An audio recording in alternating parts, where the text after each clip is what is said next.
Qual a garantia que você, agricultor, tem para assegurar sua produção ou seu maquinário de possíveis prejuízos no campo? O seguro rural é um mecanismo antigo, mas que com a evolução digital vem se tornando cada vez mais especializado e personalizado.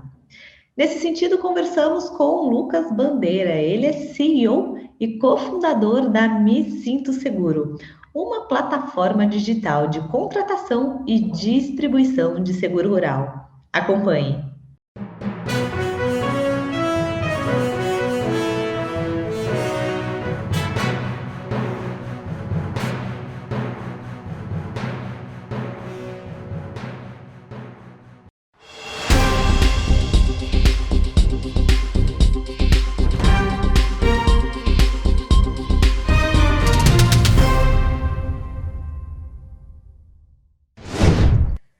Lucas Bandeira, muito obrigada por ter aceito o nosso convite, estar aqui com a gente no JA, nesse papo que a gente tem com grandes empreendedores do agro nacional.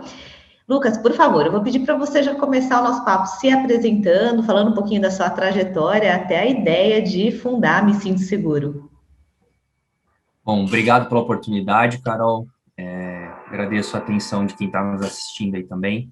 Eu me chamo Lucas Bandeira, então sou cofundador da Me Sinto Seguro. E eu me sinto seguro de uma maneira bastante resumida. Ela nasceu da minha experiência. Eu tive como corretor alguns anos atrás, tentando atuar nesse mercado dos seguros focados no agronegócio. E nesse momento eu tive uma imersão muito grande, conhecendo toda a cadeia, desde o produtor rural, toda a malha de fornecedores e serviços que estão em volta dele, e principalmente o papel, né, que o seguro tem na cadeia ali, na mitigação de riscos climáticos, né, que são riscos que o produtor hoje ele não tem outro instrumento tão importante para tratar. E a dificuldade de, primeiro, conseguir conectar, trazer o seguro para o dia a dia do produtor rural de fato, performar nesse mercado que ainda tem uma percepção ruim na ponta, né, de que não funciona e tudo mais. E o objetivo do Me Sinto Seguro é justamente compor melhorar essa experiência digital para que toda a cadeia, né, possa se comunicar melhor, possa distribuir de uma maneira mais justa, mais sustentável os produtos e o mercado crescer, né, o produtor se sentir de fato seguro no dia a dia dele, nas atividades que ele precisa pleitear, independente do tipo de empreendimento que ele está envolvido. Legal, Lucas. E assim, para a gente então começar a conversa e colocar todo mundo na mesma página, qual que você já comentou um pouquinho, mas explanar um pouquinho mais sobre a importância do seguro rural, principalmente na cadeia de crédito do agronegócio? Claro, vamos lá. Bom, atualmente, Carol, a gente percebe que mais de 70, praticamente 80% aí da cadeia do agronegócio, do produtor rural, vamos pensar assim, ele depende do crédito para plantar. Então, ele está numa atividade imersa em volta de riscos, né? E ele não, em geral, ele não tem recurso próprio para, de fato, implementar o que ele precisa, né? Se é uma lavoura, se é um rebanho, se é uma floresta, enfim. E aí o que ocorre?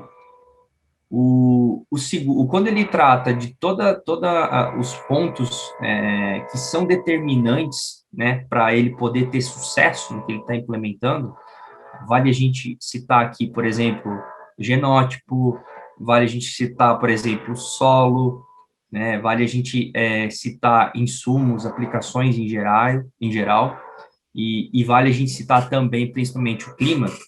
Quando a gente olha para o clima em específico, a gente está falando aí de mais de 50% dos fatores que determinam, de fato, o sucesso desse produtor rural. Só que o clima, ele tem uma dificuldade de ser tratado, por exemplo, com o insumo. A gente vê um movimento aí, por exemplo, de genótipos já tratando a questão climática para uma semente ser mais protegida de secas, de eventos ostensivos. mas quando a gente olha para a sanidade e para a sanidade, para o equilíbrio da cadeia, do crédito que o produtor pegou emprestado para plantar, que ele vai ter que pagar daqui a pouco, o seguro e a transferência desse risco climático, ela é hoje um dos principais instrumentos de fato que o produtor tem para ele poder lidar com esse risco de uma seca, de uma chuva excessiva, de uma geada, de um granizo, né? Riscos climáticos em geral. Né? Deixa eu trazer mais um dado importante, são dados, inclusive, da própria Embrapa. A gente tem um impacto anual, nos últimos anos, em média, de aproximadamente 1% de todo o PIB que o agronegócio ele fomenta para a economia, ele acaba sendo perdido e dissolvido justamente por esses eventos hostis de intempéries climáticas. Então, de fato, o seguro, ele atua de uma maneira tão importante no nível, no mesmo nível que o produtor vai para escolher uma semente, para definir as aplicações que ele precisa fazer, o seguro ele está nessa mesma linha. Caramba, Lucas, é muito, né? E quais que você, assim, para você abrir a Me Sinto Seguro, que por sinal é um nome incrível, perfeito. Quais as dores de fato que você sentiu? Qual é a dificuldade do agricultor para fazer a contratação de seguro? É a complexidade? É saber o que ele precisa, ou depois o gerenciamento? Quais são as principais dificuldades que vocês notaram do agricultor mesmo? E quais que vocês conseguiram atuar em cima? Claro.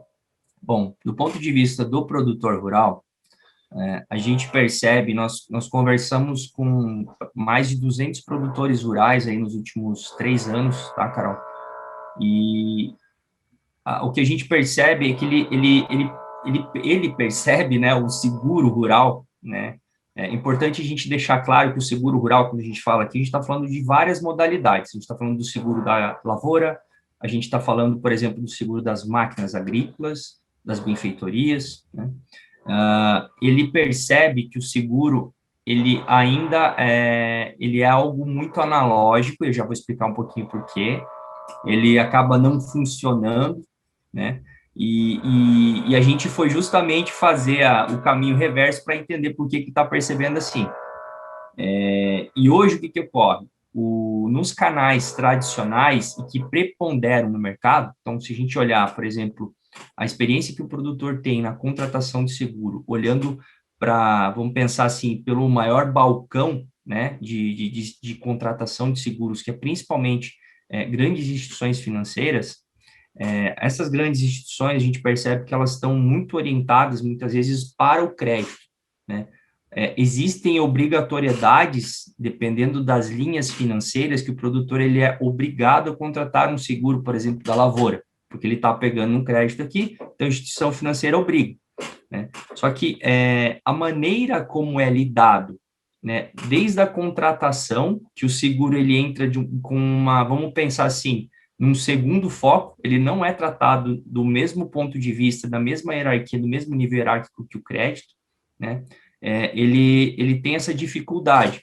O produtor rural, quando ele sai, por exemplo, de um balcão, por exemplo, que ele está acostumado a ir contratar o crédito seguro, ele sai com o crédito na mão, ele geralmente sai com algumas apólices de seguro que a gente vê, seguro do carro, seguro de vida da família, é isso e aquilo, ele simplesmente fala, bom, beleza, tá tudo segurado, eu vou comprar meu defensivo, eu vou comprar meu insumo que eu preciso, contratar as pessoas que eu preciso correr, né, sempre tem aquela janela curta, né, para se virar, e então, assim, ele acaba não tendo, o primeiro ponto de contato com o que de fato ele contratou, para ele conseguir de fato se planejar, né, durante todo o ciclo que ele vai ter ali, por exemplo, de uma lavoura, enfim. Então, assim, ele já perde a rastreabilidade e ele já perde poder de percepção que de fato aquele serviço ele tem para utilizar. O segundo ponto acaba sendo uma consequência. Então, vamos pensar assim, o produtor está lá no meio do ciclo, né, daquela cultura, ele, sei lá, teve um problema de seca, né, ele precisa, por exemplo, fazer um acionamento de um sinistro, ele precisa de informação para que ele seja atendido naquele momento, né? Ele está com tanta variável em volta que ele tem dificuldade, muitas vezes, de acessar uma informação que pode ser, muitas vezes, simples, né? Só que, nesse momento, ele está sendo bombardeado ali por quem forneceu insumo para ele, por quem entregou crédito, pelo pessoal que está fazendo o monitoramento daquele negócio ali, ele fica meio perdido. Então, assim, começando pela maneira como o produtor rural aprende o seguro, a Me Sinto Seguro justamente faz isso. Então, a gente entrega informações de mais ou menos quanto custa e o que cobre, antes mesmo dele contratar. A gente presta uma microconsultoria digital, vamos pensar assim, né? Com 3 cliques, ele, pelo nosso aplicativo, ele consegue ter isso. E, a partir disso, ele começa a entender e começar a visualizar como, de fato, ele vai acoplar o seguro no budget, né, no orçamento que ele tem, e no momento que ele contrata, isso sem falar que ele pode contratar isso sem ele precisar sair da propriedade dele, então ele pode fazer isso de uma maneira totalmente digital. O Me Sinto Seguro pluga produtos de seguros que estejam contextualizados e que sejam endereçados de fato para aquele tipo de risco que ele tem, né? E também profissionais que atuem no mercado. Então, estou falando aqui de corretores, principalmente, que são corretores que são especialistas e corretores que estão entrando para esse mercado também, né? E a partir disso, a partir do aprendizado, da contratação, a gente ainda, no momento que ele contrata uma pólice de seguro, a gente usa a tecnologia a favor dessa cadeia para que o produtor ele tenha informação de uma maneira proativa, então, porque ele, a partir de uma pólice de seguro que ele tenha contratado, ele possa receber, por exemplo, um alerta. Olha, senhor João, o senhor tem uma pólice de trigo, por exemplo, em determinado município, na seguradora tal. A gente está com um alerta de geada que pode impactar a sua lavoura. Caso você precisa fazer um acionamento, clica aqui. Então, a gente coloca tecnologia de fato a favor do produtor rural e muitas vezes do corretor de seguros ou do canal da distribuidora e da revenda que está atendendo ele e que muitas vezes tem dificuldade de falar com ele nesse momento. Caramba, então, isso é incrível, isso é um sonho, na verdade. Vocês podiam expandir isso para tudo, seguro de casa, porque isso é demais. Muito legal essa tecnologia de vocês. E me fala uma coisa, tem um perfil específico de produtor que vocês atendem? Geralmente são os pequenos produtores ou algum tipo de cultura específica?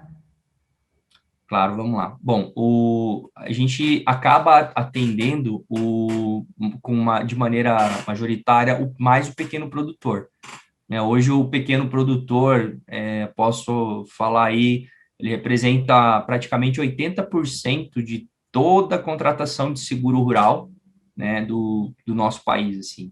Pequeno e médio, vamos colocar aqui, tá? Aí, logicamente, que as culturas, por exemplo, milho e soja acabam sendo as preponderantes, né?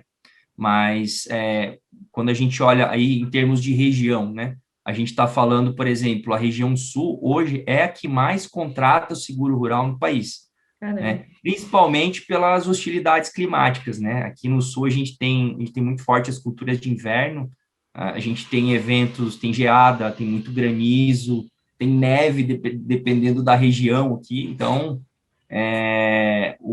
acaba tendo uma resposta mais latente, mais forte, né, a questão da contratação do seguro. Caramba, que legal saber disso. E outra dúvida que eu tenho, Lucas, acho que nos Estados Unidos, pelo menos, é muito comum o seguro rural, né? Praticamente todas as propriedades têm. Já no Brasil, não tanto, né? Por que você acha isso? É cultural ou é justamente por essas dificuldades de saber o que está sendo segurado, de como usar? O que você acha que é o motivo? Claro, bom, eu acredito que quando a gente olha para a cronologia, né, por exemplo, de Estados Unidos, a gente olha para a Espanha, enfim, outras experiências internacionais com o seguro, a gente olha que esses países, primeiro, eles começaram a trabalhar o seguro muito antes do que a gente, né? O seguro aqui no Brasil, o seguro rural, vamos pensar assim, ele tem privado, vamos pensar, ele tem menos de 30 anos, né? Quando a gente olha para os Estados Unidos, a gente já vê lá na década de, sei lá, de 50, de 60, eles já trabalhando o seguro de uma maneira, trazendo entes privados, que são os entes que, de fato, seguradoras, eu estou falando aqui, que, de fato, lidam com risco, né? Os governos, eles entenderam que ficar com o risco climático para o governo não compensa, né? O governo, ele olhou como o governo, por exemplo, tem trabalhado aqui no Brasil nos últimos 2, 3 anos. Então, o governo, ele saiu de, ao invés de pagar uma indenização do produtor, né? Como a gente, por exemplo, tem programas que fomentaram muito o agronegócio lá na década de 60, como o Proagro, por exemplo, né? Que o governo, ele estimulou muito o agronegócio, por um lado, né? Ele pleiteava o crédito, né? Ele era um funding, de fato, ali do produtor, chamou instituições financeiras, fomentou esse mercado, mas, por outro lado, ele também tinha que garantir justamente esse risco climático, ele absorveu isso, né? Então, por isso que foram criados esses tipos de governo, de programas, como eu comentei. O que ocorre? Como a gente tem uma história curta ainda, né, com relação à maturidade dessa cadeia de crédito, de seguro, a gente sempre, quando a gente fala de seguro, a gente fala de crédito, não tem como a gente desacoplar, tá, Carol? Porque, de fato, assim, você tem um lado emprestando dinheiro para um cara que está numa atividade de risco, está produzindo a céu aberto, precisa, na grande maioria dos casos, quando a gente olha do produtor rural, o pequeno principalmente, esse cara planta 2 safras no ano. O cara tá com devendo aqui nessa safra, mas daqui 1 mês, 2 meses, ele já tem que ir no balcão para pleitear outro crédito. Então, a manutenção dessa saúde financeira e da possibilidade dele se manter, de fato, na atividade, o seguro, ele entra justamente como um amortecedor, né? Tanto para quem está financiando, que é uma garantia, fala, cara, eu estou te prestando dinheiro, eu sei que você não consegue prever e nem lidar com determinadas intempéries climáticas. Então, cara, vamos colocar um seguro aí para a gente poder transferir esse risco, para quem de fato sabe analisar isso, que é o mercado das seguradoras, das seguradoras, né? Aí eu vou complementar, só para não perder a linha aqui. Então, o governo, ele entendeu que ele vale mais a pena ele ajudar o produtor a pagar uma parte do seguro. Então, existem programas de subvenção, tanto do governo federal, existem alguns programas de subvenção de governos estaduais, como São Paulo e como Paraná, e já tem um movimento para iniciar alguns, já tem alguns programas até municipais. Então, as próprias prefeituras, de fato, estão ajudando o produtor a fomentar e ele contratar esse seguro, porque quando ele contrata o seguro, a economia local, né, ela não é tão impactada no caso dessas intempéries, desses eventos hostis. Na verdade, isso se propaga para toda a macro cadeia do agronegócio, né? Então, assim, de maneira bem objetiva, eu acredito que seja um pouco de histórico que a gente está vivendo. O Brasil está, sim, está olhando para fora pelas boas práticas de quem já passou por isso e quem tem hoje, por exemplo, o seguro rural no dia a dia, né? Então, você vai nos Estados Unidos, hoje você tem 90% praticamente da área agricultável deles tem cobertura de seguro climático, né? Enquanto a gente aqui está nos 20%, né? A gente está crescendo bastante, mas a gente tem um potencial gigantesco ainda para crescer. E esse modelo digital, essa pergunta eu faço para todas as startups que eu entrevisto aqui. O modelo digital, ela está sendo bem aceito nas propriedades com seus clientes? Uma barreira também ou não? Você acha que as novas gerações já estão assumindo, eles absorvem de uma maneira bem mais fácil, mais ágil? É, o, Bom, o digital, eu acho que ele sempre vai ter um pouco de barreira, né? A gente está falando de lidar com coisas que são intangíveis, né? Que a gente não encosta, né?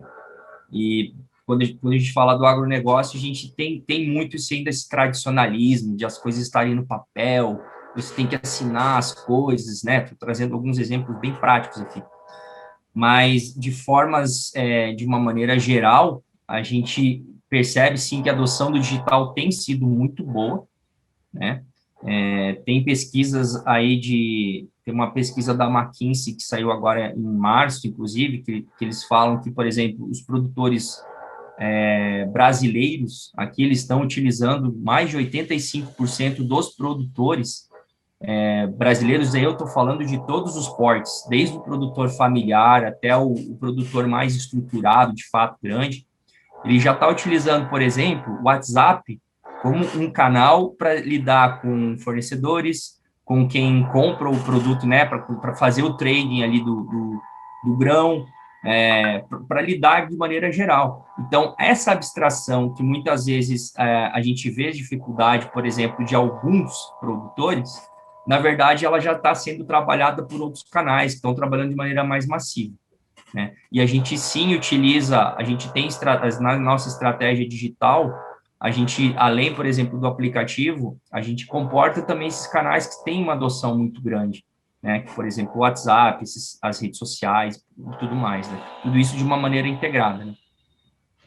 Que legal. E agora, está acabando aqui o nosso tempo, mas eu queria te fazer uma pergunta. Vocês fazem parte de um hub de inovação de Piracicaba, né? O AGTech Garage. Que isso ajudou para vocês? A gente está fazendo uma série de várias entrevistas com as principais startups que estão no guarda-chuva da GTEC. E que ajuda? Qual a importância para o empreendedor, que tanto o que está no início do projeto, quanto o que está mais para frente, estar dentro de um mecanismo assim? Bom, o Agitech Garage, eu acho que ele é um pouco de uma, vou colocar um exemplo aqui, não me entenda mal, eu acho que só tem bom sentido, ele é uma panela de pressão para o empreendedor, mas é uma pressão muito boa, porque você estando lá dentro, você não tem como não se conectar, né? Então, é como se eles fossem o fogo e aquela panela, e você está ali dentro, e você não tem como não se misturar aqueles ingredientes e dar um caldo, né? Agora, logicamente, né, vai de você saber o que fazer com aquele caldo. Mas eu acho que eles de fato cumprem com o objetivo de fomentar conexões. Eles têm vários programas fantásticos que pegam lá empresas âncora, né? De fato trazem a startup junto, muito próxima, para pleitear projetos pilotos, para acelerar, né, desenvolvimento de produto e do mercado que as startups estão.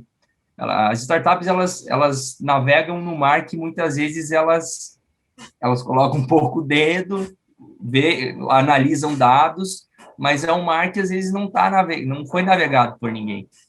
E quando você tem ali o papel de um hub e de empresas que de fato estão apoiando, empresas que participam do mercado, eu acho que isso facilita um pouco, sabe? Um pouco não, isso acelera muito, ninguém pega na mão de ninguém aqui, né? Mas a gente tem a gente sabe para onde que o vento está indo, a gente consegue ver outro barco na frente para a gente poder acompanhar, e isso é muito legal. Isso ajuda demais a startup.